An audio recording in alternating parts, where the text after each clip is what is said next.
Hey everyone, it's Webpaint, and I hope that gaming this year was as good for you as it was for me. I really had a good time this year, man. I kind of spent some time really working on like games that released this year, but honestly, like a lot of the games that did come out this year weren't really for me as much.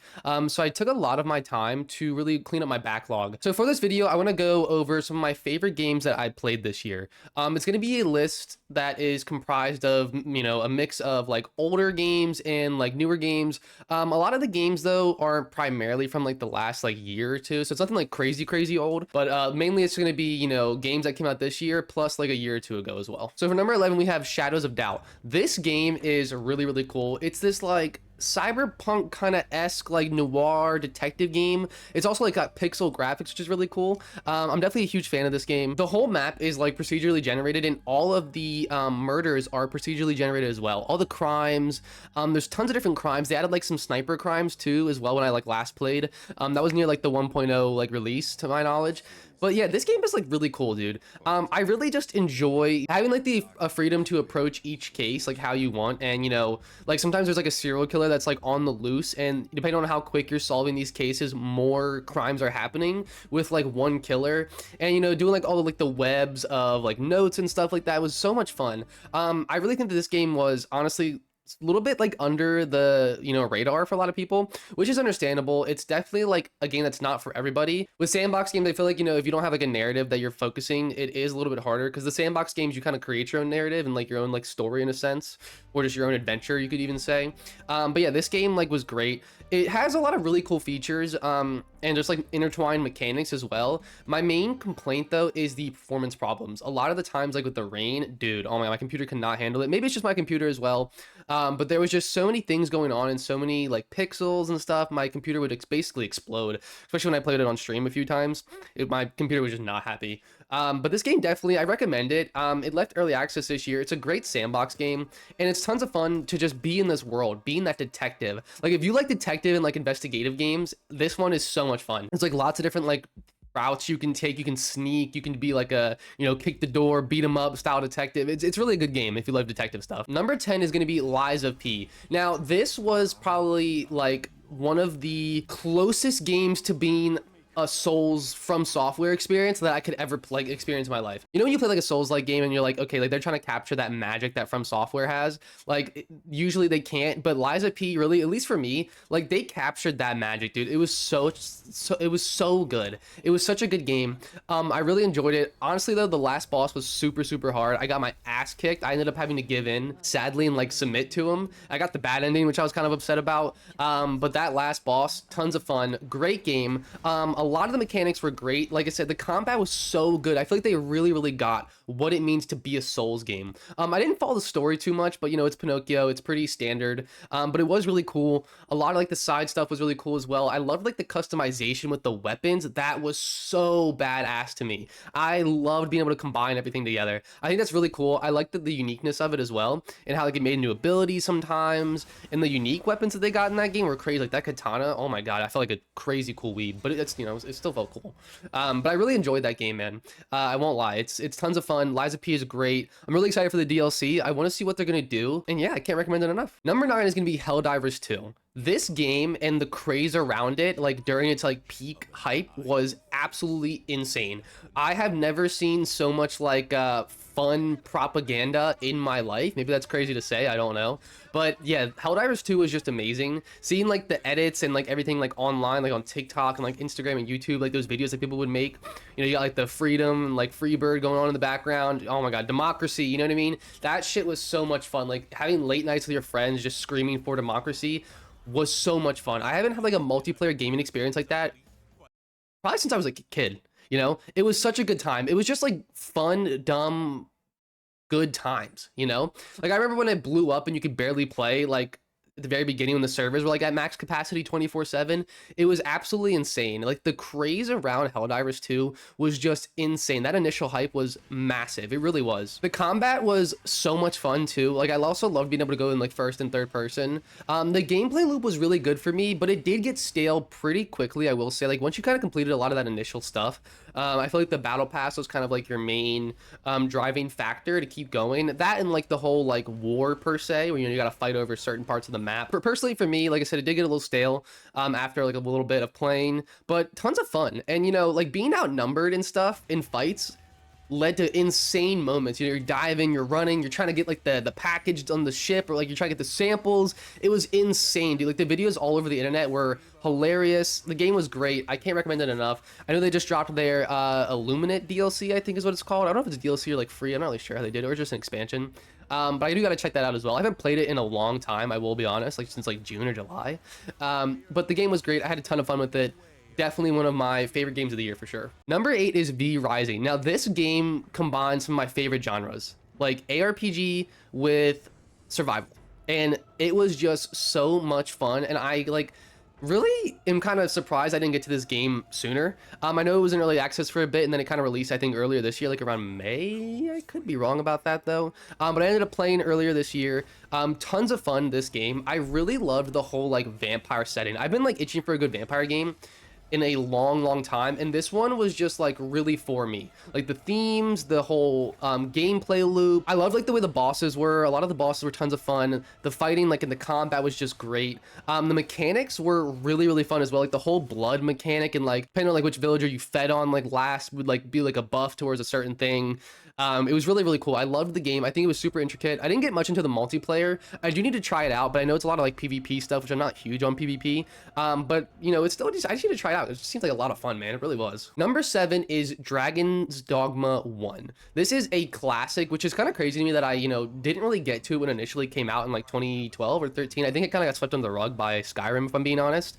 But it is a great game. When the sequel was like right around the corner for this game, I decided to give it another try, and that's like when I really fell in love with this game. You know, it's got a super goofy story, but the mechanics and like the gameplay and the RPG depth is kind of what made up for it for me personally. Because like I said, like a lot of the mechanics are kind of clunky in the story, but it's still dumb fun. You know, it's like a great Capcom beat 'em up action RPG experience, and it was just like perfect for me. You know, I had a lot of fun with like the classes and stuff. I mean, that magic is just insane, dude. You know, like I just really had a lot of fun with it. The story is pretty forgettable though, do not get me wrong. It's kind of just like not there, if I'm being honest. It's really just nothing at all. But the game overall was still pretty enjoyable for me, and the DLC was tons of fun as well. You know, that's where I feel like the good meat and bones were for the game. It's sad that it's like not in the base game. You know, the DLC has to kind of carry it in a sense. But the base game was still really good. I had a lot of fun with everything overall, and Dragon's Dogma 1 was definitely one of my more favorite gaming experiences of the year. Now, number 6. Getting a little crazy. We got Dragon's Dogma 2. Wow. You know, big bold. You know, Dragon's Dogma 1, now we got Dragon's Dogma 2. I will say Dragon's Dogma 2 will be on another list in the future in a video, so keep your eyes peeled. You can probably guess which one it is. But yeah, this game was a ton of fun for me. I know Dragon's Dogma 2 had a big hype around it, and it really fell short. The story was, I mean, a joke, an absolute joke. The fact that, you know, there's like a mission that literally seems like they just cut, like it seems literally like they cut the content out. You know, when you're walking with your pawn up to the like king or whatever it is, the dude that's like taking over, and he literally just like kneels. He's like, "Ah, Risen, I can't go anymore." It's like, okay, dude, like whatever the fuck. You know, that was kind of stupid. I think that was like one of like the most ridiculous things I've ever seen in a game. It literally just felt like the content was ripped right out. Now, nonetheless, I still loved this game. The combat, oh my god. Like, I did a thief, and that was some of the most fun I've had in a game in a long time. Just like jumping on the enemies and climbing around them like I was some fucking spider, and doing like the stab attacks, and oh my, like the combat was so much fun. A lot of the armor and gear was super badass as well. I feel like that game really made me feel really fucking cool. Fighting like the big like the griff, oh my god, like the griffins were so cool. Their monster design, Capcom does a great job with their monster design, dude. They really do. You know, I'm hoping that we'll get another DD1 situation where like a DLC will kind of really help like boost the game up and kind of fix a lot of the stuff that's missing. We'll have to see, because I really, like I said, they definitely, Dragon's Dogma 2 story was like a joke. It really was. A lot of like the enemies were kind of placed out pretty far as well, or it's like you get a lot of bunches and then you get some like no enemies for a little while, a lot of bunches, no enemies. The enemy variety as well was kind of low. Other than that though, I had a really good time with this game. I definitely recommend it if it's like on sale for like less than like 40. I'd say it's like less than 40 bucks. It's kind of worth it. DD2 is great, put a lot of time into it, but it just, yeah, man, it really, you know, fell short, sadly. Also for Dragon's Dogma 2, I kind of think that the whole Monster Hunter Wilds like test demo like conspiracy theory is true, because a lot of the mechanics from like Dragon's Dogma 2 are in Monster Hunter Wilds, and I do kind of feel like There's a little bit of a, I don't know, I feel like Capcom was kind of just testing the waters with their open world on the engine for Dragon's Dogma 2 to kind of implement it in Monster Hunter Wilds, but who knows. Now, number 5 is Path of Exile 2. This game is just pure dopamine fun, dude. I cannot explain it any other way, honestly.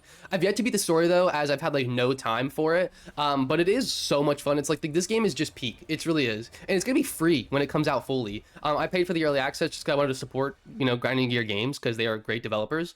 But you know, it's gonna be free, which is insane for a free game and in early access. It feels amazing overall. It really, really does. I can't recommend Path of Exile 2 enough. If the genre is not for you, understandable, but it's just so much fun. You know, I've been like itching for a good ARPG for a while because D4 just really didn't cut it out for me that much. I played a little bit, but it like got super stale real quick, you know. But like these classes in Path of Exile 2 feel so good. It's so much fun. I love just running around and blowing shit up with my minion like army. It is amazing. Path of Exile 2 is amazing. Go play it if you're interested. You will not, you know, regret it, I promise you. The game does still need some fixes though, but trust me, I think that Grinding Your Games will get to it eventually. It is early access. You know, I bought it kind of knowing that, you know, it would be a little flawed at the start. So it doesn't really bother me since I was kind of expecting it, but still, you know. Number 4 is Silent Hill 2, and this was an insane remake for me. The story was amazingly redone. Everything was really just great. Really like no notes at all, honestly. If you loved Silent Hill 2, like the original from 2001, or 2, I could be wrong about that date, you will love this game. It was amazing. The combat was like a little jank for me, I won't lie. I did not love a lot of like the dodging and stuff like that. It kind of felt very slidey. I was not a fan of that at all. I hate slidey combat. Like floaty combat is just awful to me. But you know, I still had a great time. The combat was a lot of fun. The enemies like kicked my ass. I think I played it on hard. I could be remembering wrong though. But it was so much fun. That's a skill issue if I die. The horror aspect was done fantastic, and like as well as the despair part, you know. Silent Hill 2 was really known for more of its like depressing atmosphere, which they did a fantastic job of remaking it. And you know, Bloober just did a great job. I'm really excited to see if they do more Silent Hill projects in the future. And I do think they have another horror project on the way. I could be remembering wrong.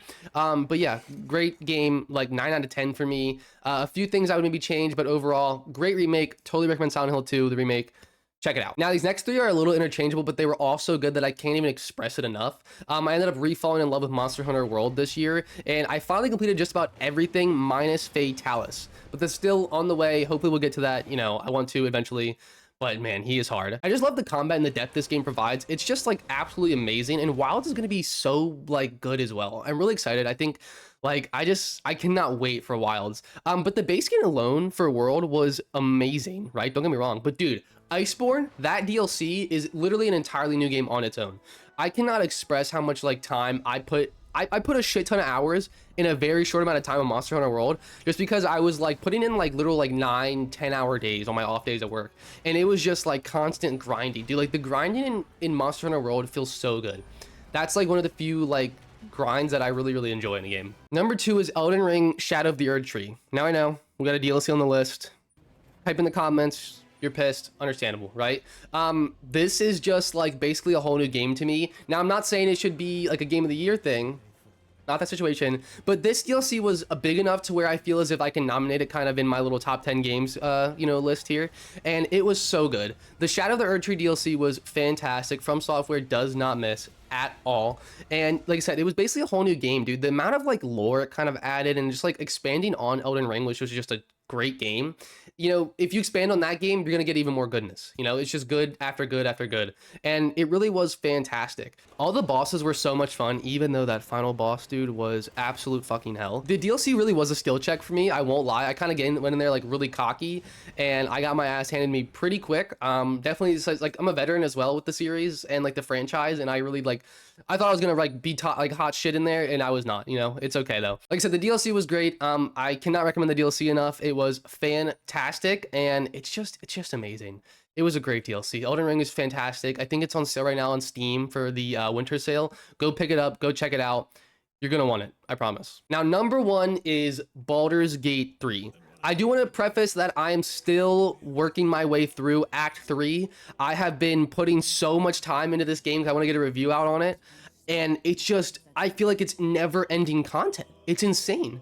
Like, especially Act 3 alone is just massive, dude.